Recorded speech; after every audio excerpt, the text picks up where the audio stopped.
గత వారం తప్పు అవకాశాలు ఉన్నా కూడా తప్పు చేయకుండా దానియేలు ఎలా తన ఫెయిత్ కాపాడుకున్నాడు. ఈరోజు 5వ అధ్యాయంలో తప్పుల నుండి నేర్చుకొనని వాడు. ఈ చాప్టర్కి మనం ఏం పెట్టవచ్చు అంటే, ఇతరుల తప్పుల నుండి నేర్చుకొనకుండా తప్పుకు నడిపించబడి నష్టపోయిన బెల్షాసర్. 22వ వచనం, 5వ అధ్యాయం 22వ వచనం. బెల్షాజరు అతని కుమారుడవగు నీవు ఈ సంగతి అంతయు ఎరిగి ఉండి, ఆ పదాన్ని గుర్తుపెట్టుకోండి, ఈ సంగతి అంతయు ఎరిగి ఉండి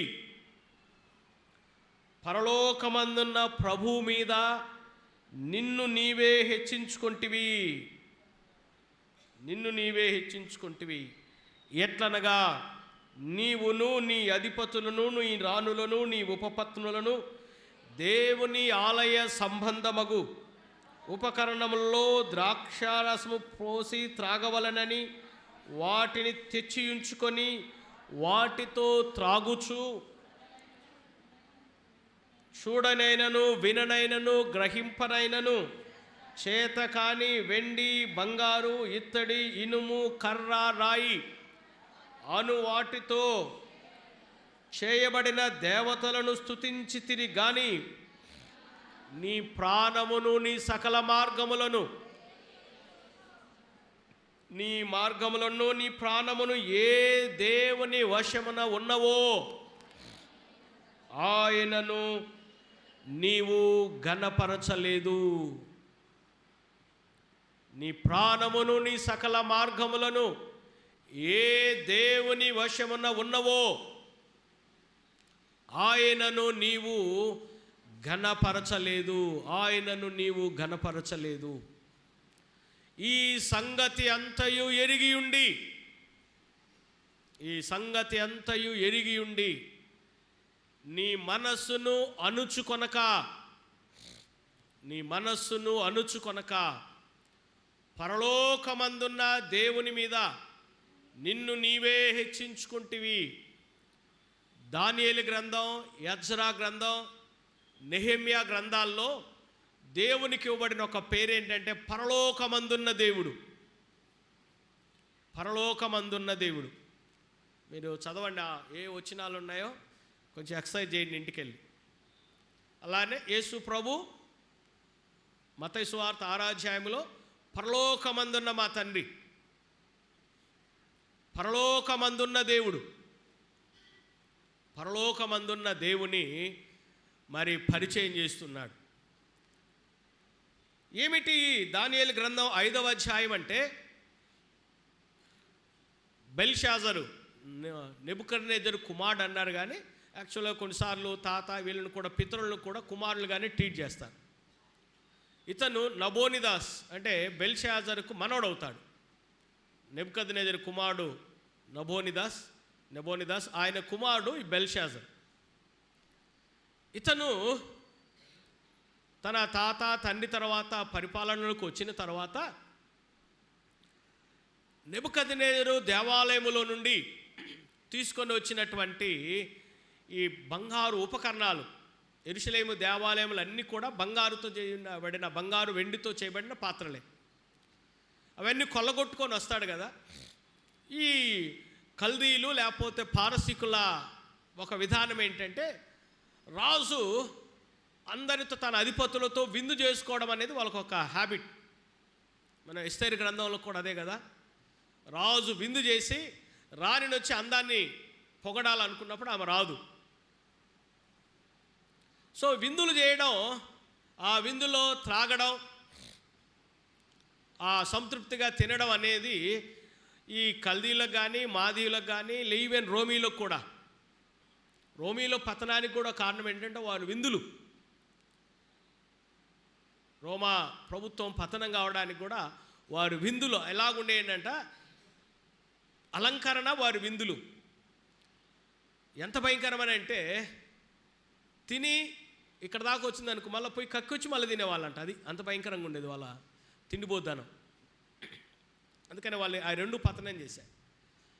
కాబట్టి ఏదైనా యుద్ధంలో జయించినప్పుడు కానీ ఏదైనా సంతోషం కలిగినప్పుడు వీళ్ళందరూ కలిసి విందు చేసుకోవడం. ఈరోజు కూడా ఉద్యోగస్తులు కానీ లేదంటే వ్యాపారంలో లాభం వస్తే ఏదైనా జరిగితే బర్త్డేనో వెడ్డింగ్ యానివర్సరీనో లేకపోతే అకేషన్ ఏదైనా అయితే ఏం చేస్తారు, కొంతమంది క్రిస్టియన్స్ అయితే కొంతమంది ప్రార్థనలు పెట్టుకుంటారు, ఇంకొంతమంది మందు పార్టీలు చేసుకుంటారు కదా, అలాంటిదే ఇది. ఒక మందు పార్టీ చేసుకొని ఆ పార్టీ చేసుకోవడం మంచి, ఒక రకంగా వాళ్ళ దృష్టిలో కరెక్టే. అయితే దానికి ఏం ఉపయోగించాడంటే నెబుకద్నెజరు తీసుకొచ్చిన యెరూషలేములో ఉన్నటువంటి దేవాలయం యొక్క పాత్రలలో ద్రాక్ష రసాన్ని పోసి త్రాగుతూ ఉన్నప్పుడు దేవుడు ఆయన మీద ప్రకటించిన తీర్పు అది. ఇదంతా ఒక్క నైట్లోనే జరిగిపోయింది. 30వ వచనం చూడండి. ఆ రాత్రే కల్దీల రాజగు బెల్షాజరు హతుడాయెను. ఏ రాత్రి? ఆ రాత్రి అంటే త్రాగిన రాత్రి, చరిత్ర నుండి పాఠాలు నేర్చుకొనని రాత్రి, దేవుని స్తుతించని రాత్రి, కర్ర విగ్రహము వెండి బంగారుతో చేయబడిన వాటిని స్తుతించిన రాత్రి, తన మార్గమును తన ప్రాణమును ఎవని వశమునున్నాయో ఆయనను గుర్తించని రాత్రి, తన మనస్సును అణుచుకొనక తన్ను తాను హెచ్చించుకొని రాత్రి. ఆ రాత్రే ఏం జరిగిందంటే ఆయన పోసి తాగుతూ ఉండడం, మానవ హస్తపు వేళ్ళు గోడ మీద ఒక రాత రాయడం. ఆ రాత రాస్తున్నప్పుడు 6వ వచనం ఉన్నది, ఆ చూడగా ఆయన ముఖం వికారమాయను, అతడు మనస్సునందు కలవరపడగా అతని నడుము కీళ్ళు వదిలి అతని మోకాళ్ళు గడగడ వణుకుచూ కొట్టుకొనుచుండెను. 9వ వచనం, అందుకు రాజగు బెల్షాజరు మిగుల భయాక్రాంతుడై తన అధిపతులు విస్మయముందునట్లుగా ముఖ వికారము గలవాడాయను. 10వ వచనం, నీ తలంపులు నిన్ను కలవరపరచనీయకుము, నీ మనసు నిబ్బరముగా ఉండనిమ్ము. సో కలవరపడి వణికిపోయిన రాత్రి, దేవుడు వణికించిన రాత్రి, దేవుడు అన్ని వణికించిన రాత్రి. కొన్నిసార్లు ప్రియమైన వారలారా, దేవునికి మనం విననప్పుడు అంట కొన్నిసార్లు దేవుడు భయం పుట్టిస్తాడు. ఎట్లా ఉంటుందో తెలుసా? ఇది వణికిపోయి అప్పుడప్పుడు మా కొంతమంది చెప్తాం, అమ్మో మరణ పంచుల దాకా వెళ్ళినప్పుడు అర్థమవుతుంది కదా, వణికిపోయి గడగడ కొట్టుకొని దేవుడు ఇంకా ఆయనకు అవకాశం ఇవ్వలేదు. దానియేలు రావడం, వాళ్ళు ఆ జ్ఞానులు ఎవరు వచ్చినా చెప్పలేకపోవడం, దానియేలు చెప్పడం తర్వాత ఆ రాత్రే దేవుడు ఆయనకు మరణశాసనం రాశాడు. ఈ అధ్యాయాలు మీరు దానియేలు గ్రంథం చదివితే దేవుని గురించి మనుషులు రాసిన శాసనాలు ఉన్నాయి. నెబుకద్నెజరు కానీ దానియేలు దర్యావేషు కానీ రాశారా శాసనాలు? దానియేలు దేవుడే పూజార్హుడు, షడ్రకు మేషకు అబేద్నెగోల దేవుడే పూజార్హుడు. నెబుకద్నెజరు కూడా రాశాడు. ఏమని? మార్పు నుండి రాశాడు. ఈయన గర్వముతో నటించు వారిని అనప శక్తివంతుడని ఆయన రాశాడు. ఇక్కడ మాత్రం దేవుడు ఈయనకు రాశాడు. వాళ్ళేమో మారు మనసు పొంది దేవుని కొరకు రాస్తే, ఇక్కడేమో దేవుడు బెల్షాజరుకు చివరి లెటర్ రాసేశాడు. మెనే టేకల్ ఉపార్సిన్. దేవుని హస్తము, దేవుని చేతి వ్రాత. నిర్గమకాండంలో ఇశ్రాయేలు ప్రజలకు 10 ఆజ్ఞలు ఇచ్చాడు తన చేతితో రాసి. ఇక్కడేమో ఈయనకి మరణ శాసనాన్ని తన చేతితో రాశాడు. 8వ అధ్యాయంలో వ్యభిచారమందు పట్టబడిన స్త్రీకి వాళ్ళకు రాశాడు. ఏమంటే వాళ్ళ తప్పులని ఏమో రాయిచుండాను కదా అని ఉంటుంది. వాళ్ళు ఏమన్నాడు? మీలో పాపం లేని వాడెవడో ఆమె మీద రాయి వేయండి. వాస్తవానికి అక్కడ ఆమె జీవితంలో క్రొత్త జీవితాన్ని రాశాడు ప్రభు. క్రొత్త జీవితాన్ని యేసుక్రీస్తునందు రాశాడు. కాబట్టి ఈ అధ్యాయంలో ఈయన తాగుతూ ఉండడం, దేవుడు ఆ లెటర్స్ రాయడం, వివరణ చెప్పడం, ఆ చెప్పినప్పుడు దానియేలు ఆయనతో మాట్లాడుతున్నప్పుడు ఆయనకు సూటిగా చెప్పిన సందేశం అది. సూటిగా చెప్పిన సందేశం. 22వ వచనం నుండి మనం చదువుకున్న భాగంలో మరి 18వ వచనం నుండి ఏం చెప్తాడంటే హిస్టరీ చెప్తాడు. ఓ రాజా, నీ తాతకి ఏం జరిగిందో నీకు తెలుసు. తండ్రి అంటాడు కానీ తన తాత, నీ తాతను దేవుడు ఎలా హెచ్చించాడో, ఎలా ఆయనను కాపాడాడో, ఎలా ఆయన హెచ్చించుకొని గర్వించి కఠినపరచబడ్డప్పుడు ఏం జరిగిందో ఇదంతా కూడా నీకు తెలుసు. ఇంత తెలిసి కూడా నువ్వేం చేశావు? మరలా సేమ్ పనినే నీవు చేస్తూ వచ్చావు. ఇదంతా నీవు ఎరిగి ఉండి ఏంటి దానియేలు ద్వారా దేవుడు బెల్షాజర్కి ఇచ్చిన సందేశం అంటే, ఓ బెల్షాజరు, నీకు తెలుసు ఇదంతా. దేవునికి వ్యతిరేకంగా వెళ్తే ఏమవుతుందో నీకు తెలుసు, నీ తాతకేం జరిగిందో తెలుసు. తెలిసి కూడా నీవేం నేర్చుకోలేదు, పాఠాలు నేర్చుకోలేదు. ఇతరుల తప్పుల నుండి నీవు పాఠాలు నేర్చుకోలేదు. ఈ బైబిల్ గ్రంథంలో దేవుడు 2 విషయాలు రాయించాడు. ఎప్పుడైనా మనం ఈ చరిత్ర చదివినప్పుడు మంచి రాయించాడు, చెడు రాయించాడు. 1 కొరింథీ పత్రిక 10వ అధ్యాయం 11వ వచనంలో ఈ విషయాలన్నీ వారికి సంభవించి దృష్టాంతములుగా యుగాంతమందున్న మనకి బుద్ధి కలుగుటకు రాయబడిన అంటాడు. యుగాంతమందున్న మనకి బుద్ధి కలగడానికి రాయబడిన అంటాడు. రోమా పత్రిక 15వ అధ్యాయం 4వ వచనంలో దేవుడు ఎందుకు ఈ చరిత్ర అంతా మనకు రాయించాడని చెప్తూ లేఖనాలను, ఏలయనగా ఓర్పు వలనను లేఖనముల వలన ఆదరణ వలనను మనకు నిరీక్షణ కలుగుటకై పూర్వమందు వ్రాయబడినవన్నీ మనకు బోధ కలుగు నిమిత్తము వ్రాయబడి ఉన్నవి. మనకు బోధ కలగడానికి, బుద్ధి కలగడానికి, ఒకటి నిరీక్షణను తెచ్చుకోవడానికి, ఇంకొకటి బుద్ధి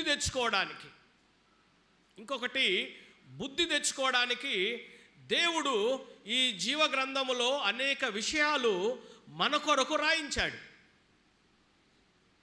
అందుకే చెప్పాను గతంలో, ఈ బైబిల్ గ్రంథం దేవుడు మనుషుల చరిత్రలను రాయించాడు గనుకనే వాళ్ళ మంచి ఉన్నాయి, చెడు కూడా రాయించాడు.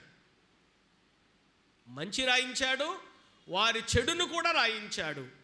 వారు ఎలాగ శ్రమపడి దీవించబడ్డారో రాయించాడు, వారు ఎలా ఎదురు తిరిగి నష్టపోయాడో కూడా రాయించాడు.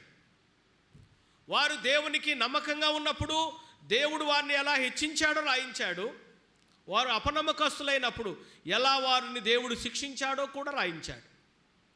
సో కాబట్టి దేవుడు ఈ బైబిల్ గ్రంథంలో కొన్ని చెడ్డ సంఘటనలు, చెడ్డవారి గురించి ఎందుకు రాయించాడంటే, చెడ్డవారిని చూచి ఇతరులను చూచి కూడా మనం ఏం తెచ్చుకోవాలి? బుద్ధి తెచ్చుకోవాలి, జ్ఞానం తెచ్చుకోవాలి. క్రైస్తవులు 2 పనులు ఎప్పుడు చేయాలి. ఇతరులు ఎవరైనా మంచి విశ్వాసములో ఉంటే వారిని బట్టి దేవుని స్తుతించండి. ఫిలేమోను పత్రికలో ఫిలేమోను గురించి అంటాడు 4, 6, 7 వచనాల్లో పౌలు, ఓ ఫిలేమోను, నీ కలిగిన విశ్వాసం కానీ నీ భక్తి కానీ నేను చూచి ఏం చేస్తున్నానంటే, ఎల్లప్పుడూ నేను దేవునికి నిన్ను బట్టి కృతజ్ఞతలు చెల్లిస్తున్నానంటాడు. మన విశ్వాసులు ఎవరైనా దేవుని మార్గంలో మంచిగా ఉంటే వారిని బట్టి ఏం చేయాలి? అసూయపడే కంటే దేవుని స్తుతించండి. రెండవది, ఒకవేళ వాళ్ళు తప్పు మార్గంలో వెళ్తూ ఉంటే వాళ్ళకు జరిగిన నష్టాలను ముందే నీవేం చేయాలి? వాళ్ళకు జరిగిన నష్టాలను చూసి వారి తప్పుల నుండి నీవు నేర్చుకోవాలి. ఒక దైవ వాక్యములో మనము జ్ఞాపకం చేసుకున్నప్పుడు ఈ 2 రకాలైన ప్రజలు మనకు కనబడతారు. యోసేపుని తీసుకోండి. అన్నలు తప్పు చేశారు. యోసేపుకు అవకాశం వచ్చింది కదా శిక్షించడానికి, కానీ అన్నలు చేసిన తప్పు చేయలే. ఎందుకు? వాళ్ళు తప్పు చేసినప్పుడు ఎంత గిల్టీ ఫీల్ అయ్యారు, వాళ్ళు తప్పు చేసినప్పుడు ఎంత మానసికంగా క్షోభ అనుభవించారు, వాళ్ళు తప్పు చేయడం ద్వారా ఎంతగా వారు నిద్రలేని రాత్రులు గడిపారో. అందుకని యోసేపు ఎప్పుడూ ఆ మిస్టేక్ చేయలేదు. ఏమంటాడు? దేవుడే నన్ను ఇక్కడికి పంపించాడు, మీరు కాదు. మీరు కీడు చేసినా కూడా దేవుడు నాకు మేలునే చేశాడు అనే విషయాన్ని ఆయన గుర్తు చేస్తాడు. మీరు ఒకసారి రాజుల గ్రంథం చదవండి. మీకు గతంలో చెప్పాను కదా, రాజుల గ్రంథం చదివినప్పుడు తండ్రి చేస్తే ఎవడైనా నేర్చుకున్నాడా? ఆయన్ని మించి ఇంకొకటి చేశాడు కదా, అంతేనా? తండ్రి తప్పు చేస్తే తండ్రి కంటే నేనేమి తక్కువ అనుకుంటూ ఇంకా మించి చేశారు. మన సామెతలు చెప్పాలంటే, తల్లి చేలో మేస్తే పిల్ల గట్టున మేస్తుందా, అంతేనా? తల్లి సీరియల్ చూస్తే పిల్ల దేవుని ఆరాధన ఛానల్ చూస్తుంది, చెప్పండి, అంతేనా? సో యాక్చువల్గా దేవుడు బైబిల్ గ్రంథంలో కొన్ని ఎందుకు రాయించాడంటే, చెడు ఇతరులను చూచి కూడా మనము నేర్చుకోవాలి పాఠాలు, ఇతరుల నుండి పాఠాలు నేర్చుకోవాలి. ఒక ఆయన ఏమంటాడంటే, ఇతరుల తప్పుల నుండి లేదా మన తప్పుల నుంచి మనం నేర్చుకోవడం జ్ఞానం అయితే, ఇతరుల తప్పుల నుండి నేర్చుకోవడం ఇంకా గొప్పదంట. నా తప్పుల నుండి కూడా నేను నేర్చుకోకపోవడం మూర్ఖత్వం. సామెతల గ్రంథం ఒక మాట జ్ఞాపకం చేస్తాడు. సామెతల గ్రంథం 21:11 అపహాసకుడు గద్దించబడుట చూచి జ్ఞానం గలవాడు ఏమవుతాడంట? జ్ఞానాన్ని పొందును. అపహాసకుడు గద్దింపబడడం చూచి జ్ఞానము లేనివాడు జ్ఞానము పొందుతాడు. ఒక వ్యక్తి అక్కడ శిక్షించబడ్డాడు అంటే ఇక్కడ ఏమవుతాడు? ఇతను అలర్ట్ కావాలా. మీరు ఎప్పుడైనా వెళ్తుంటాం కదా, మనం ట్రాఫిక్ పోలీసు వాళ్ళు పట్టుకొని కొన్నిసార్లు లైసెన్స్ కొరకు ఆపుతున్నారు అనుకోండి, అక్కడ ఒక నాపితే ముందు పోయి వెనకపోయి మనం ఏం చేస్తాం? నాకు అన్నీ ఉన్నాయా లేవా, అవసరమా? అతన్ని చూచి నువ్వు ఏం నేర్చుకోవాలి? పాఠాలు నేర్చుకోవాలి. మాకు ఏసీటీసీలో ఫస్ట్ ఇయర్ మేమందరం ఫస్ట్ ఇయర్ ఓరియంటేషన్ క్లాస్లో ఫస్ట్ రోజు వెళ్ళాం. ఓల్డ్ టెస్టమెంట్లో బాబురావు గారని, మాకు ఆయన అంటే భయం అందరికీ. అంతకుముందు బ్యాచ్కి భయం. ఆయన అంటేనే ఎట్లుంటుంది అంటేనంటే, ఆయన కనపడడానికి ఎక్కడన్నా వాడు బయట ఇర్మియా గ్రంథం అంతా రాసి నాకు సాయంత్రం రేపు నోట్స్ తీసుకురమ్మంటాడంట, అట్లుంటుంది ఆయన. సో ఆయన మమ్మల్ని పరిచయం పరిచయం చేయండి అని చెప్పాడు. ఒక్కొక్కరు లేచి పరిచయం చేయమంటే, ఒక అతను వెస్ట్ గోదావరి, అతను ఇజ్రాయెల్ అని పేరు, మా పాస్టర్ గారు థామస్ అండి అన్నాడు. అనగానే ఏంటో మీ బామరిదా అన్నాడు ఆయన. ఏంటి, ఏమన్నా థామస్ గారు మీ బామరిదా అన్నాడు. కాదు సార్ అన్నాడు. మళ్ళీ మీ మామ అన్నాడు. కాదు సార్ అన్నాడు. మళ్ళీ ఏంది థామస్ అంటే ఏంది? పాస్టర్ గారు థామస్ గారు అంటే అన్నాడు. ఇక మిగతా వాళ్ళందరికీ అక్కడ సెంటింగ్ పడేసరికి ఇక మిగతా వాళ్ళు పరిచయం చేసినప్పుడు ఎట్లా చెప్పారు ఇక. సో కొన్నిసార్లు ఎదుటివారు తప్పులు చేస్తున్నప్పుడు, వాళ్ళు ఖండించబడ్డప్పుడు, వారు సరిదిద్దబడ్డప్పుడు ఏం చేయాలి? మనం అలర్ట్ కావాలి. ఎదుటివాడి తప్పుల నుండి నేర్చుకోవడం అనేది విశ్వాసులుగా మనం చేయాల్సిన గొప్ప పనేది. గలతీ పత్రిక 6వ అధ్యాయంలో కూడా పౌలు గలతీలకు రాస్తూ ఒక మాట చెప్తాడు. 6వ అధ్యాయం 1వ వచనంలో ఏమంటాడంటే, సహోదరులారా, ఒకడు ఏ తప్పిదములోనైనాను చిక్కుకొని నెడల ఆత్మ సంబంధులైన మీలో ప్రతివాడును తానును శోధింపబడునేమో అని తన విషయమై చూచుకొనుచు. ఏమంటాడు? ఒకడు ఎవడైనా తప్పు చేశాడు అంటే, అమ్మో అది నాలో కూడా వస్తుందేమో అని ఏం చేయాలంట? ఆత్మ సంబంధులైన మీరు ఒకసారి మిమ్మల్ని మీరు చూచుకోవాలి. ఎదుటివాడికి అక్కడ తప్పు చేశాడు, వాడు నష్టపోయాడు, వాడు ఇబ్బందులు పడ్డాడు అన్నప్పుడు వెంటనే నేనేం చేయాలంట? నేను కూడా ఒకవేళ పడతానేమో, నేను కూడా ఆ తప్పుల్లోకి వెళ్తానేమో అని మనము ఏం చేయాలంటాడంటే, మనల్ని మనము పరీక్షించుకోవాలి. శోధించబడతాడేమో, ఇతరుల తప్పుల నుండి మనము నేర్చుకోవడం. చాలాసార్లు గొప్పతనం కూడా ఏంటంటే విజయాల నుంచి ఎంత నేర్చుకుంటామో వైఫల్యాల నుండి కూడా అంతే నేర్చుకోవాలి. విజయాల నుండే కాదు, వైఫల్యాల నుండి కూడా, ముఖ్యంగా ఇతరులకు జరిగిన నష్టాల నుండి కూడా మనము నేర్చుకోవాలి. ఇతరులకు జరిగినటువంటి వైఫల్యాల నుండి ఇశ్రాయేలు జీవితాల్లో అదే మనం జ్ఞాపకం చేసుకున్నప్పుడు వారు శ్రమ వెంట శ్రమ పొందారు, అసలు నేర్చుకోలేదు.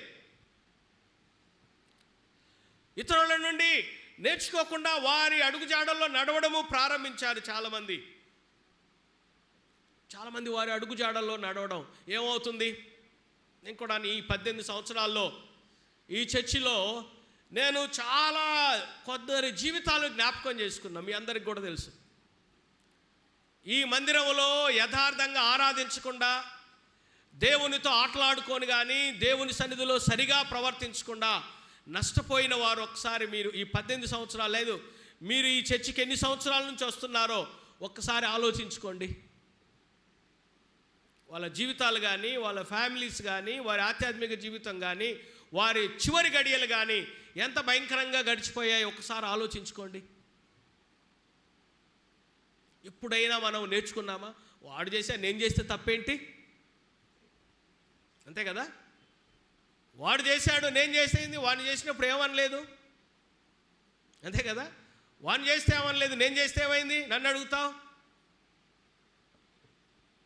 వాడు గడ్డి తిన్నాడు, నువ్వు కూడా తింటావా? అంతే కదా. వాడికి రోగం వస్తే చచ్చాడు, నువ్వు కూడా దస్తావు అట్లనే.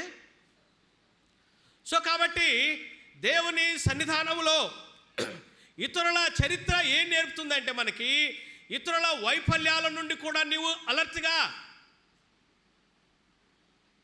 ఇతరుల వైఫల్యాల నుండి మనము నేర్చుకోవాలి. ఈ అధ్యాయాన్ని దానియేలు గ్రంథం మనం జ్ఞాపకం చేసుకున్నప్పుడు ఈ బెల్షాజర్కి దానియేలు ఇచ్చిన సందేశంలో 3 విషయాలు ఉన్నాయి. ఒకటి హిస్టరీ చెప్తా ఉన్నాడు, చరిత్ర, హిస్టారికల్. రెండవది థియలాజికల్ విషయాలు చెప్పాడు. మూడవది ఎస్కటాలజికల్ విషయాలు చెప్పాడు. ఎస్కటాలజీ అంటే తీర్పుకు సంబంధించిన విషయం. చరిత్రకు సంబంధించి ఏం చెప్పాడు? 18వ వచనం నుండి మరి 21వ వచనం వరకు చూడండి. చరిత్రను చెప్పినప్పుడు ఏం చెప్పుకొచ్చాడు అక్కడ? చరిత్ర అంతా గుర్తు చేస్తున్నాడు. మరలా ఒకసారి తన గతాన్ని, తన తాత గతాన్ని గుర్తు చేస్తున్నాడు. ఒకవేళ ఆ టైంలో ఇతను చిన్నపిల్లవాడో తెలియదు మనకి, ఎందుకంటే ఆ ఫ్యామిలీ నుంచి వచ్చాడు కదా, ఆ ఫ్యామిలీ నుండే వచ్చాడు. సో ఆ నెబుకద్నెజరుకు ఏమి జరిగిందో క్లారిటీగా చెప్తున్నాడు అక్కడ. 4వ అధ్యాయం గతంలో మనం చెప్పుకున్నాం కదా. నెబుకద్నెజరు ఏం చేశాడు, ఏం జరిగింది ఆయనకు, ఆయన ఏం చెప్పాడు? 4వ అధ్యాయం చివరి వచనం చూడండి. దానియేలు గ్రంథం 4వ అధ్యాయం చివరి వచనం. ఈలాగు నెబుకద్నెజరును నేను పరలోక రాజు యొక్క కార్యములన్నీ సత్యములను, ఆయన మార్గములను న్యాయములవనియు గర్వముతో నటించు వారిని, ఏంటి? గర్వముతో నటించు వారిని అనపడానికి ఆయన శక్తిమంతుడని నేను ఆయనను స్తుతించుచు కొనియాడుచున్నాను.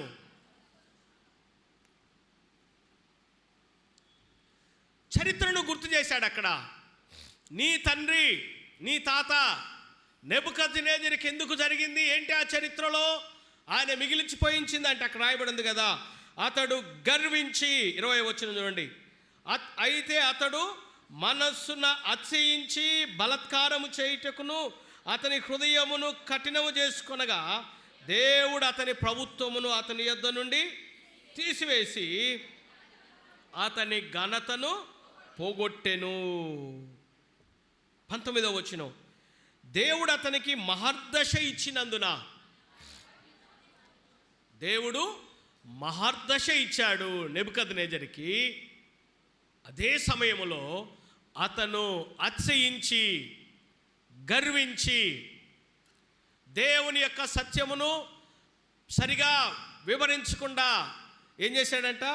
హృదయము కఠినపరుచుకొని బలాత్కారం చేసినప్పుడు ఏం చేశాడు? ఆ ఘనత కొంచెం హీన దశకి వెళ్ళిపోయింది. ఏమైపోయాడు? మానవుల యొద్ద నుండి తరమబడ్డాడు.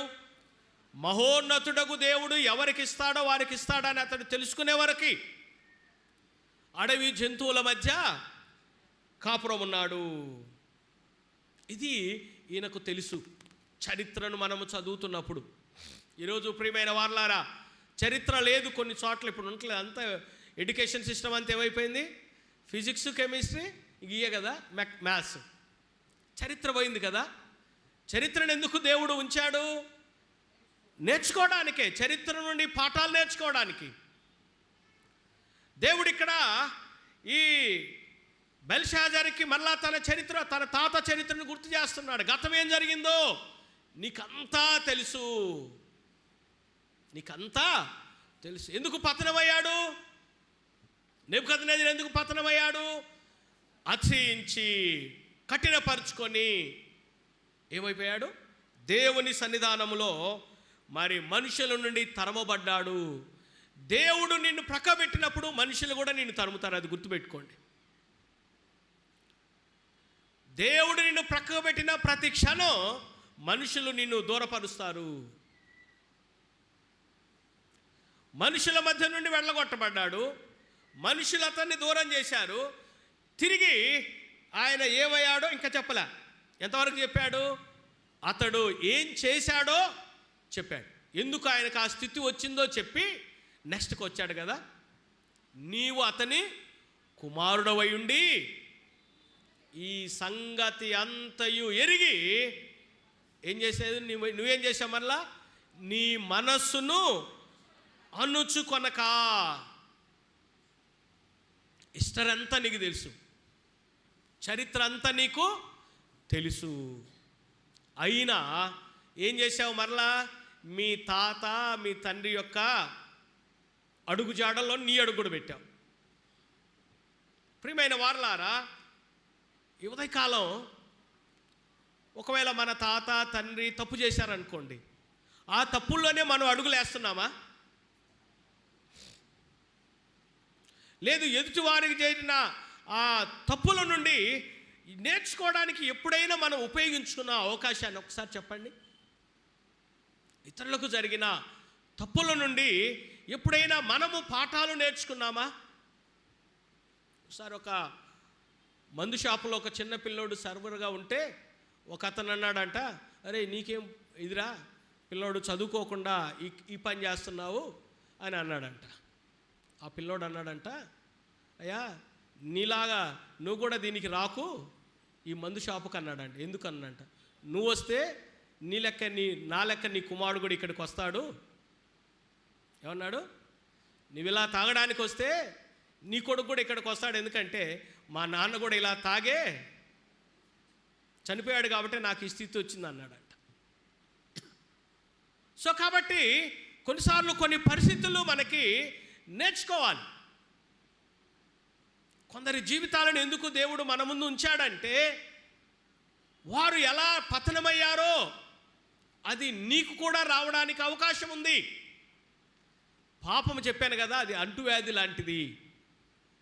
మీరు ఎప్పుడైనా గుర్తుపెట్టుకోండి, మంచికి మనము ఆకర్షించబడినంతగా చెడుకి ఎక్కువ ఆకర్షించబడతాం. చూడండి, చర్చిలోనే చూడండి, 90% ప్రజలు విశ్వాసంలోనే ఎదుగుతూ ఉంటారు కదా. ఆ 90% మందిని ఆకర్షించబడతారు ఎవరైనా దానికి. అరే అలాగ ఉండాలరా, ఇలా ఉండాలరా నేనని ఉండడు. తప్పెక్కడ జరుగుతుందో దానికే వాడు ఆకర్షితుడవుతుంటాడు. మీరు చరిత్ర అంతా చూడండి. ఎందుకు దేవుడు చెడు రాయించాడు వాళ్ళని? ఎందుకందుకు వాళ్ళకి ఎమ్మడే ఇమీడియట్లీ పనిష్మెంట్ ఇచ్చాడు? ఎందుకంటే ఎదుటివాడు కూడా భయపడ్డానికి. అపోస్తుల కార్యం 5వ అధ్యాయంలో మరి అననీయ సప్పీరా మరి చావు ఏం జరిగిందంటే 11వ వచనం ఉంటుంది, ఈ సంగతిని వినిన వారందరికీ మిగుల భయం కలిగింది. అదొక చరిత్ర. అమ్మో, దేవుని విషయాల్లో నిర్లక్ష్యంగా ఉంటే ఇలా జరుగుతుందా? భయం, మిగుల భయము కలిగెను. కొన్ని విషయాలు దేవుడు ఎందుకు ఆయన సివియర్గా ట్రీట్మెంట్ ఇస్తాడంటే ఎదుటివాడికి భయము కలిగించడం. నెబుకద్నెజరు గురించి ఇక్కడ జ్ఞాపకం చేస్తున్నాడు. అతడు గర్వించాడు, బలాత్కారంతో నింపబడ్డాడు, హృదయాన్ని కఠినపరుచుకున్నాడు, దేవుని సన్నిధానంలో దేవుని విషయాల్లో నిర్లక్ష్య పెట్టాడు. దేవుడు మహర్దశ ఇచ్చాడు, కానీ ఏమైపోయాడు? దీన స్థితికి వెళ్ళిపోయాడు. ఇది అంతా కూడా ఏమంటున్నాడు? నీకు తెలుసు, హిస్టరీ అంతా నీవు తెలుసు, నీకు చరిత్ర అంతా నీకు తెలుసు. ఏ రోజు కూడా ఇందులో నుండి పాఠాలు నేర్చుకోవడానికి నీవు ప్రయత్నము చేయలేదు. ఈ ఉదయకాలం ప్రియమైన వారలారా, ఈ క్రైస్తవ విశ్వాసులుగా ఈ బైబిల్లో ఇద్దరు మనకున్నారు కదా. యోధా కనపడతాడు, పేతురు కనపడతాడు, పౌలు కనపడతాడు, దేమా కనపడతాడు, లోతు కనపడతాడు, అబ్రహాం కనపడతాడు. కానీ మనం ఎవరికి ఎక్కువ ఫ్యాన్స్ అవుతాము? ఎవరికి ఫ్యాన్స్ అవుతారు మీరు చెప్పండి? సినిమా వాళ్ళకి ఎక్కువ ఫ్యాన్స్ ఉంటారా, లేకపోతే నిజమైన సైనికులకు ఎక్కువ ఫ్యాన్స్ ఉంటారా? ఎందుకు? చెడుకే ఆకర్షితులు అవుతాం, అంతే కదా. చెడుకే ఎక్కువ ఆకర్షితులు అవుతాం, చెడుకే ఎక్కువ ప్రోత్సాహం వెళ్తుంది. కాబట్టి బైబిల్లో కూడా మనకి దేవుడు ఇద్దరిని మన ముందు ఉంచాడు. కానీ మనం ఎవరికి ఫ్యాన్స్ అవుతాము? మీరంతా యేసు ప్రభు ఫ్యాన్స్, లేకపోతే పౌల్ ఫ్యాన్స్ అన్నట్టు చెప్తున్నారు కదా, అంతేనా? అబ్రహాం ఫ్యాన్స్ అన్నట్టు చెప్తాం. అబ్రహాం ఫ్యాన్స్ ఉండాలంటే అబ్రహాం ఏం చేశాడు? లోతుకు అబ్రహాముకు ఆ బంధువుల మధ్య తగాదు వస్తే ఏం చేశాడు చెప్పండి? ఏం చేశాడు? లోతుకు ముందు ప్రయారిటీ ఇచ్చాడా? ఇస్తాం మనం. మళ్ళీ నువ్వెట్ట అబ్రహాం ఫ్యాన్ అవుతావు చెప్పండి? అరే మనం బంధువులం కదా, మన మధ్య కలహాలు ఉండకూడదని అబ్రహాము తగ్గిపోయాడు కదా, మరి నువ్వు పాటిస్తున్నావు అది. సో కొన్ని విషయాల్లో మనం చెప్పుకోవడం వరకే, మన అడుగులు మాత్రం చెడుకే వెళ్ళిపోతూ ఉంటాయి. అది గుర్తు చేస్తున్నాడు ఇక్కడ. ఇదంతా నీవెరిగి ఏం చేశావు? మరలా అందులోనే అడుగు పెట్టావు. రెండో విషయము చెప్తున్నాడు అక్కడ. రెండో విషయం ఏంటంటే వేదాంత విషయం చెప్తున్నాడు. ఏంటి రెండవది? దేవుని గురించి మాట్లాడుతున్నాడు. ఏమిటి అంటే నీ ప్రాణమును నీ సకల మార్గములను ఏ దేవుని వశమున ఉన్నవో ఆయనని నీవు ఘనపరచలేదు. నీ ప్రాణమును నీ సకల మార్గములు, ఒకటి నీకు ప్రాణం ఇచ్చిన దేవుడు, నీకు ప్రాణం ఇచ్చిన దేవుడు, లేదు నీవు ప్రాణం లేని వాటిని నీవు వెంబడిస్తూ ఉన్నావు. మనం దానియేలు గ్రంథం 3వ అధ్యాయంలో కూడా చరిత్ర ఏం చెప్పాడు? షడ్రకు మేషకు అబేద్నెగోలు మేము జీవంగల దేవుని మహోన్నతుడకు దేవుని సేవకులం, ఈ విగ్రహానికి మేము ఎందుకంటే దానికి మేలు చేయడం చేత కాదు, కీడు చేయడం చేత కాదు. 115వ కీర్తనలో ఆ విగ్రహాల గురించి కొన్ని విషయాలు దేవుడు అక్కడ గుర్తు చేస్తాడు. 4వ వచనం, వారి విగ్రహములు వెండి బంగారువి, అవి మనుషుల చేతి పనులు, నోరుండి పలకవు, కన్నులుండి చూడవు, చెవులుండి వినవు, ముక్కులుండి వాసన చూడవు, చేతులుండి ముట్టుకునవు, పాదములుండి నడవు, గొంతుకతో మాట్లాడవు. వాటిని చేయువారును వాటి యందు నమ్మికించు వారందరూ వాటి వంటి వారై ఉన్నారు.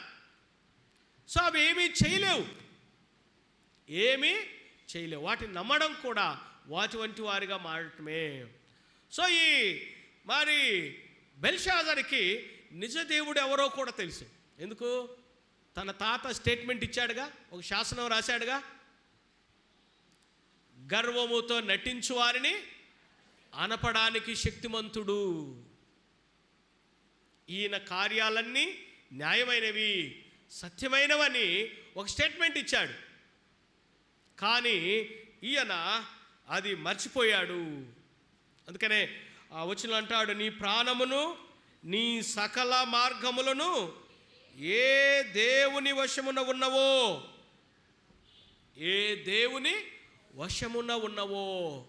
యోబు గ్రంథములో యోబు ఒక మాటను గుర్తు చేస్తాడు. 14వ అధ్యాయం 5వ వచనం, నరుల ఆయుష్కాలము పరిమితి గలది, వారి నెలల సంఖ్య నీకు తెలిసే ఉన్నది, నీకు తెలిసే ఉన్నది. కాబట్టి నరుల యొక్క ఆయుష్కాలము, నరుల యొక్క ఆయుష్కాలము, నరుల యొక్క మరి ప్రాణము ఆయన వశములో ఉన్నవి. 12వ అధ్యాయము 9వ వచనంలో కూడా అంటాడు, జీవరాశుల ప్రాణములు మనుషులందరి ఆత్మలను ఆయన వశమున ఉన్నవి కదా, ఆయన వశమున ఉన్నవి కదా. సో కాబట్టి దేవుని దగ్గరికి ఎందుకు రావాలి అనంటే, నీ వశములో కొన్ని నీకు ఉండవు. ఈరోజు చాలామందిమి మన వశములో లేని వాటిని వశపరుచుకోవాలని వెళ్తూ ఉంటాం కదా. అలాంటిదేమో ఈ వశీకరణ మంత్రం కూడా, అంతేనా? వశీకరణ మంత్రం కొన్ని మతాల్లో కూడా చెప్పేది అదే. నువ్వు ఇది చేస్తే అది చేస్తే అన్నీ నీ చేతుల్లోకి వస్తాయి, అన్నీ నీ చేతుల్లోకి వస్తాయి. ఈ దయ్యపు బోధ అదే. అన్నిటినీ నీ చేతుల్లోకి తీసుకొచ్చుకోవచ్చు, అన్నీ నీ వశం అవుతాయి. కానీ బైబిల్ అంటుంది, నీ వశములో ఏదీ లేదు. తండ్రులేమి, కుమారులేమి, పిల్లలేమి అందరూ నా వశములో ఉన్నారు. యెహెజ్కేలు గ్రంథం 18వ అధ్యాయం అంటాడు, అందరూ నా వశములో ఉన్నారు. అందుకనేమో నెబుకద్నెజరుతో మాట్లాడుతూ వీళ్ళు ఏమంటారు, నీ వశము నుండి మమ్మల్ని మా దేవుడు తప్పిస్తాడు, ఒకవేళ తప్పించకపోయినా మేము నీ దేవతకు మొక్కమని చెప్తారు. సో మానవులుగా మనం తెలుసుకోవాల్సిన ఒక విషయం ఏంటంటే, అన్నీ మన చేతుల్లో ఉండవు. మనము నిమిత్త మాత్రం. దేవుడు ఎందుకు మనకు అవసరం అంటే, అన్నీ నీ చేతుల్లో లేవు. నీ ప్రాణమును, నీ సకల మార్గములు ఏ దేవుని వశమున ఉన్నవో, అంటే దేవుడు నాకు అవసరం. దేవుడు లేకుండా నేను జీవించలేను. దేవుడు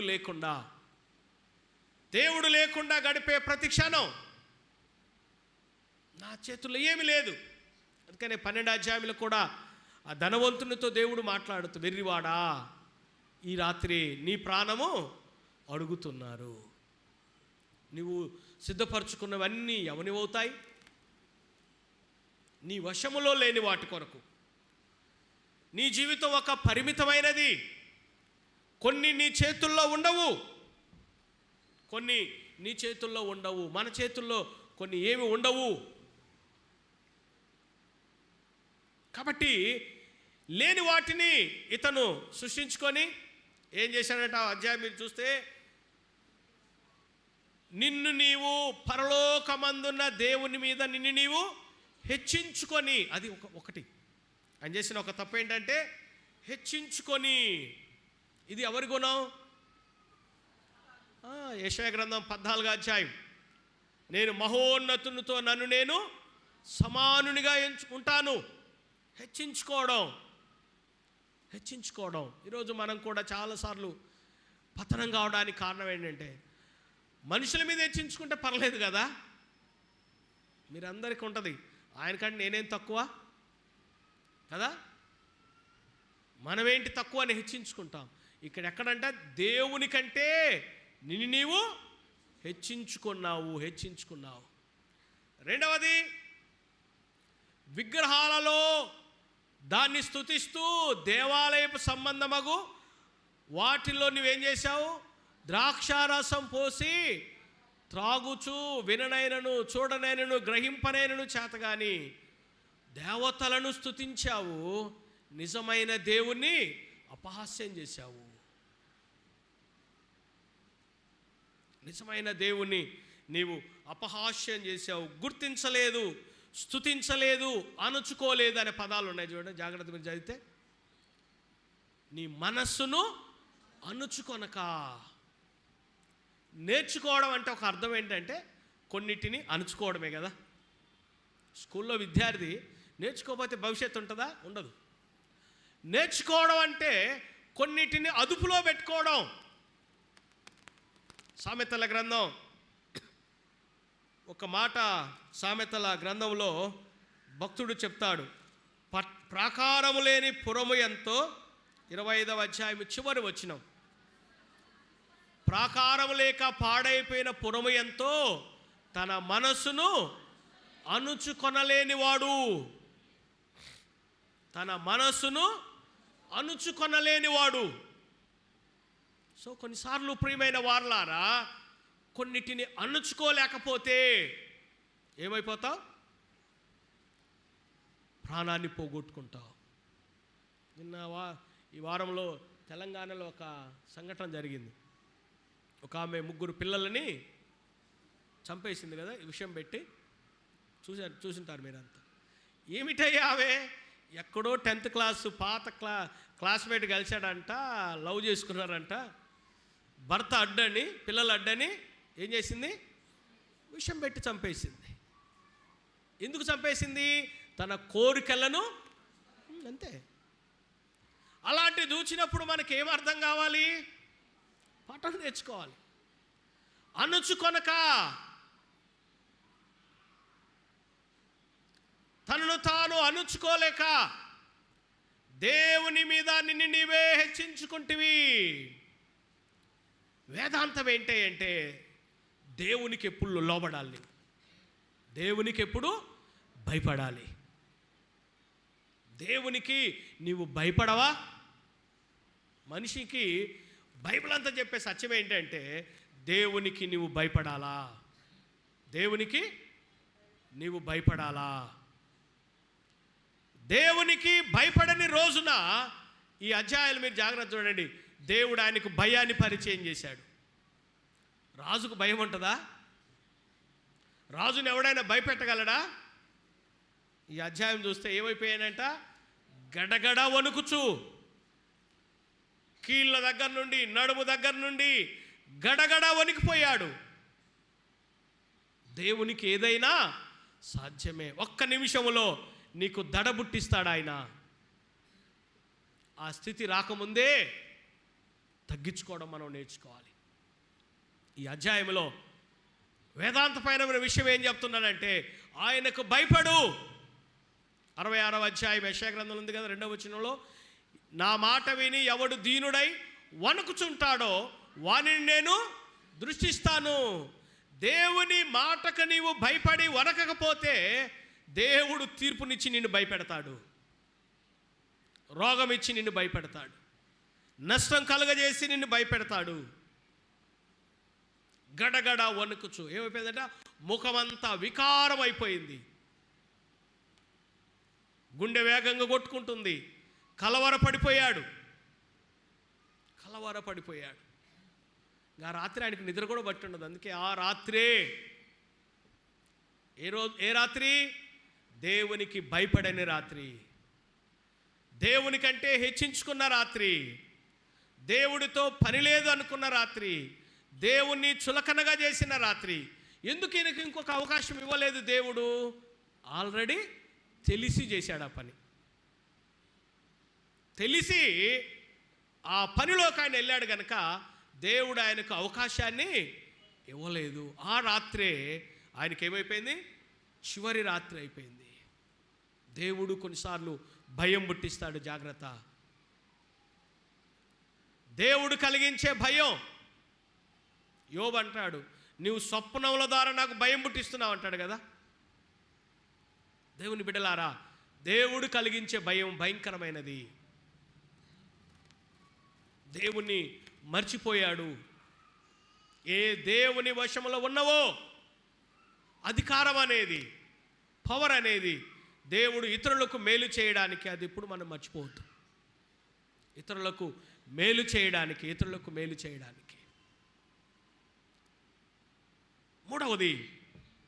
మూడవది తీర్పు. దేవుడు దానియేలు ద్వారా ఆయనకి ఇచ్చిన సందేశం ఏంటంటే ఇంకా నీకు నో మోర్ ఛాన్సెస్. ఆల్రెడీ దేవుడు ఒక మాట ఉంది, నీ విషయంలో లెక్క ముగించెను. నీ విషయంలో ఆయన లెక్క ముగించెను. లెక్క చూచి దాన్ని ముగించెను అనే పదం చూడండి, 25వ వచనం. మెనే టేకల్, మెనే అనగా దేవుడు నీ ప్రభుత్వ విషయంలో లెక్క చూచి దాన్ని ముగించాడు. దేవుడిక ఏమన్నాడు? ఎండ్ అన్నాడు, శుభం కాడు పలికాడు. దేవుడు శుభం పలికి నాకు ఇంకా నీకెక్కడన్నా శుభాలు ఉంటాయా? దేవుడు నీ విషయాల్లో ముగించాడు, క్లోజ్ చేశాడు. నీ చాప్టర్ ఇక క్లోజ్ అయిపోయింది. నీ చాప్టర్ క్లోజ్ ఆ రాత్రే. సో మనము మరణించాలంటే అక్కడ దేవుడు ఆల్రెడీ డిసైడ్ చేస్తాడు, అది గుర్తుపెట్టుకోండి. అక్కడ దేవుడు ఎండ్ అనగానే ఇక్కడ నువ్వు ఎక్కడున్నా, నడుస్తూ ఉన్నా అయిపోతావు, నిద్రపోతున్నా అయిపోతావు, మాట్లాడుతున్నా అయిపోతావు. అప్పుడప్పుడు మనం వింటూ ఉంటాం కదా, మాట్లాడుతూనే కూలిపోయాడంటాం. ప్రసంగం చేస్తూనే చనిపోవచ్చు, పాట పాడుతూ చనిపోవచ్చు, కొంతమంది డ్యాన్స్ చేస్తూ చనిపోవచ్చు. ఈ మధ్య మీరు టీవీలో చూస్తున్నారు, ఒక ఆమె డ్యాన్స్ చేస్తూనే అంతే. దేవుడు అక్కడ నో, అయిపోయింది, క్లోజ్ అన్నాడు. ముగించెను. దేవుని తీర్పు కూడా ఉంది అనే విషయాన్ని మనం ఎప్పుడూ మర్చిపోకూడదు. నెబుకద్నెజరుకు ఈ 3 జరిగాయి. ఆయనకు హిస్టరీ తెలుసు. షడ్రక్ మేషక్ అబేద్నెగోల విషయంలో ఏం జరిగిందో తెలిసి ఈయన గర్వించాడు. గర్వించినప్పుడు దేవుడు ఆయనకు బుద్ధి చెప్పాడు, ఆయన ద్వారా ఒక శాసనాన్ని రాయించాడు. ఇన్ని తెలిసి కూడా మరలా ఏమొచ్చింది? సేమ్ తన యొక్క తాత మార్గంలోనే నడిచాడు. దేవునికి ఇవ్వాల్సిన ప్రయారిటీని ఇవ్వలేదు, దేవుని పరిశుద్ధతను గౌరవించలేదు. గుర్తుపెట్టుకోండి ప్రియమైన వారలారా, దేవాలయపు సంబంధమైనటువంటి ఉపకరణాలు ఎందుకు దేవుడు అంత సీరియస్గా ఆయనకు ముగించాడంటే, యెరూషలేములో ఈ బంగారు పాత్రలన్నీ కూడా పవిత్రమైనవి. ఒక్కసారి వాటిని దేవునికి ప్రతిష్ఠించిన తర్వాత ఇంకా దేనికి వాటిని వాడకూడదు. కానీ వాళ్ళు నిర్లక్ష్యంగా వాటిని అపవిత్రతకు ఉపయోగించినప్పుడు దేవుడు వారికి మరి ముగింపు పలికాడు. ఈరోజు మన దేహము కూడా దేవుని పాత్రనే. ఇది వాళ్ళేమో దేవాలయ పాత్రలో మందు తాగారు. ఈరోజు దేహం అనే దేవాలయం ఇది దేవునిది. ఈ ఆలయముతో మనము రకరకాలైనటువంటి విషయాలతో దీన్ని పాడు చేస్తూ ఉన్నాం కదా. త్రాగుడు, వ్యభిచారం, దూదం, మోసం, అక్రమం, బూతులు, అపవిత్రత, వీటన్నిటితో దీనిని మనము నింపి పెడుతూ ఉన్నాము. మనకు కూడా ఒకరోజు తీర్పు ఉంది. అందుకనే పౌలు కొరింథీ పత్రిక 2వ పత్రిక 5వ అధ్యాయం 9-10 వచనాలు అంటాడు, మరి మనం చేసే ప్రతి పని అవి చెడ్డవైనను మంచివైనను సరే, దేహముతో జరిగించిన ప్రతి వాటి ఫలమును మనమందరము పొందినట్లు ఎక్కడ నిలబడతాం? క్రీస్తు న్యాయపీఠం ఎదుట మనందరము ప్రత్యక్షము కావలేను. కాబట్టి ఈ బెల్షాజర్ యొక్క ఉదంతం ఏం చెప్తుందంటే, తీర్పు ఉంది. తీర్పు దేవుడు తీర్పు తీరుస్తాడు. దేవతలకు తీర్పు తీరుస్తాడు. నీకు నాకు కూడా దేన్ని బట్టి తీర్పు ఉంటుంది? మనము దేహముతో జరిగించిన ప్రతి కార్యం, అవి మంచివైనా చెడ్డవైనా సరే. అందుకనే యేసు ప్రభు శరీరధారిగా ఈ లోకానికి ఎందుకు వచ్చాడంటే, శరీరంలో ఉండి కూడా పవిత్రంగా జీవించవచ్చు. శరీరములో ఉండి కూడా ఆయన శరీరధారి అయి ఉన్నప్పుడు మన వలె శోధించబడ్డాడు, ఆకలిగా ఉన్నాడు, మన వలె కోప్పడ్డాడు. కానీ ఆయన ఏ విషయములో పాపము లేకుండా పవిత్రమైన జీవితాన్ని జీవించి మనకొక మాదిరిని యేసుక్రీస్తు ప్రభు ఇచ్చిపోయాడు. ఈ ఉదయకాలం ప్రియమైన దేవుని బిడ్డలారా, ఈ సంఘములో ఎన్నో సంవత్సరాల నుంచి మనం వస్తూ ఉన్నాం. మనం ఏమి నేర్చుకుంటున్నాం? చరిత్ర. ఒకళ్ళు చెప్తా, మాకు చాలా చరిత్ర ఉందండి మీ చర్చిలో మాకు. మళ్ళీ ఏం నేర్చుకున్నావు నువ్వు? చరిత్ర నుండి ఏ పాఠాలు నీవు నేర్చుకున్నావు? పితరులు చేసిన తప్పులోనే మళ్ళీ నువ్వు వెళ్తా ఉన్నావా? దేవుని గురించి ఏమి నేర్చుకున్నావు? ఆయన చేతుల్లో సమస్తం ఉంది అనే సత్యాన్ని నీవు ఎప్పుడు మర్చిపోకు. అంతేకాదు తీర్పు ఒకటి ఉంది, ఒకనొక దినం ఉంది, తీర్పులో మనము నిలబడాలి. ఆ తీర్పులోనికి వెళ్లకుండా ఉండాలంటే యేసునందు దేవుడు ఒక గొప్ప కృప. ఆ రోజు న్యూ టెస్టమెంట్లో కొన్ని విషయాల్లో దేవుడు వెంటనే జడ్జిమెంట్ ఇచ్చాడు. ఈరోజు నీకు నాకు ఎందుకు ఇవ్వలేదంటే యేసుక్రీస్తు ద్వారా ఆయన మనల్ని అంగీకరిస్తున్నాడు. ఈ సంవత్సరం కూడా ఉండనిమ్ము. ప్రభువైన యేసయ్య కల్వరి శిలువలో మన కొరకు మరణించి ఆయన మన పక్షాన ఇంకొక అవకాశం అంటూ దేవుని సన్నిధిలో మన పక్షాన ఆయన విజ్ఞాపన చేయుచున్నాడు. ప్రార్థన చేసుకుందాం. ప్రభువా, నేను నేర్చుకోవడానికి, నా తప్పుల నుండి నేను నేర్చుకోవాలి. ఇతరుల తప్పుల నుండి కూడా ఇశ్రాయేలీలు ఇతరుల తప్పుల నుండి వారు నేర్చుకోలేదు. ఇశ్రాయేలు రాజులు తన తాత తన్నుల నుండి జరిగిన తప్పుల నుండి కొద్దిమంది నేర్చుకున్నారు, కొద్దిమంది నేర్చుకోలేదు. ఉదయకాలం ప్రియమైన దేవుని సంగమా, చరిత్ర నుండి మనం ఏమి నేర్చుకుంటూ ఉన్నాం? బెల్షాజరు, ఇవన్నీ నీవు ఎరిగి ఉండి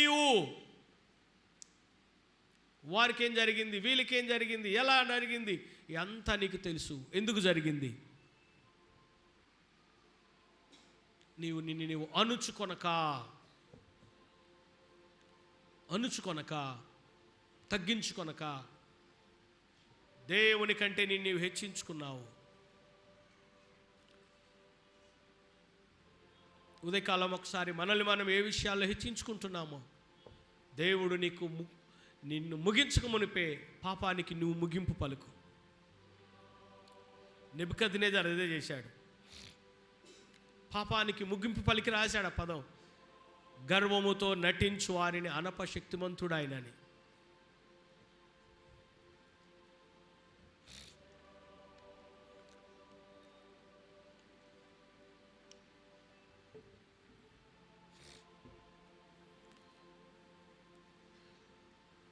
అనపశక్తిమంతుడు. ఇతరుల తప్పుల నుండి మనం నేర్చుకుందాం. ఇతరుల తప్పుల నుండి, ఇతరుల విశ్వాసం నుండి ప్రేరణ పొందుదాం. ఇతరుల తప్పుల నుండి మనము పాఠాలు నేర్చుకోవాలి. ఒకవేళ నీ తాత, నీ తండ్రి, నీ కుటుంబం ఒకవేళ చెడులో ఉండి వాళ్ళు నష్టపోయి ఉంటే అందులోకి వెళ్ళకు, పాఠాలు నేర్చుకో.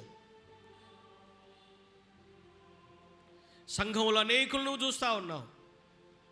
ఎంతమంది దీనిలో సరిగా లేకుండా నష్టపోయారో మనకు తెలుసు. ఏం నేర్చుకుంటున్నా మనం? తెలిసి కూడా అదే తప్పులోకి నువ్వు వెళ్తున్నావా? అదే అడుగు జాడల్లో నీ అడుగులు ఉంచుతున్నావా? జాగ్రత్త, దేవుడు చూస్తూ ఊరుకోడు. ప్రేమ కలిగిన మా తండ్రి, పరిశుద్ధుడైన దేవా, మీకు వందనాలు చెల్లిస్తున్నాను తండ్రి. దానియేలు గ్రంథము ద్వారా మీరు మాకు జ్ఞాపకం చేశారు. బెల్షాజరు తన తాత నుండి తప్పుల నుండి నేర్చుకొనకుండా ప్రభువా నిన్ని కంటే హెచ్చించుకొని ప్రభువా ప్రాణమును సకల మార్గములు నీ వశంలో ఉన్నవని మర్చిపోయి తండ్రి తీర్పుకు గురయ్యాడు నాయన. ఆ రాత్రే హతుడాయనని ఆయన చరిత్రను మీరు ముగించాం ప్రభువా. మా జీవితాల్లో కూడా ఈరోజు మేము ఎన్నిసార్లు తప్పులు చేస్తున్నాం, బ్రతికున్నామంటే యేసుక్రీస్తు ద్వారా మీరు ఇచ్చిన కృప నాయన ప్రభువా. సరిదిద్దుకోవడానికి సహాయించి ప్రభువా మా బ్రతుకు దినములు పొడిగించు నాయన. ఇంకొంతకాలం మా జీవితాల్లో ఎక్కడ మేము తప్పిపోయామో నేర్చుకొని తండ్రి, ఆత్మ సంబంధులమైన మేము నాయన సాత్వికముతో నేర్చుకొని తండ్రి, శోధించబడతామేమో పరీక్షించుకొని ప్రభువా విశ్వాసంలో మేము ఎదగడానికి సహాయము దయచేయండి. నేనాయి ఉదయకాల దీవెన ఆశీర్వాదాలతో ప్రతి బిడ్డను దీవించమని ప్రార్థన చేయొచ్చు. కుడివిన్న సంఘమును ఆశీర్వదించమని మా ప్రభువును ప్రియరక్షకుడైన యేసుక్రీస్తు ద్వారా మీరు ఇస్తున్న గొప్ప కృపను బట్టి నేను ఇంకొక అవకాశం మాకు ఇస్తున్నా దేవా. మేము దుర్వినియోగపరచక సద్వినియోగం చేసుకొని మారు మనసు పొంది తప్పుల నుండి నేర్చుకొని ప్రభా విలువైన నీతి మార్గంలో మేము నడుచుటకు నేర్పించమని యేసు ప్రభు పేట వేడుకుంటున్నాను తండ్రి. ఆమేన్.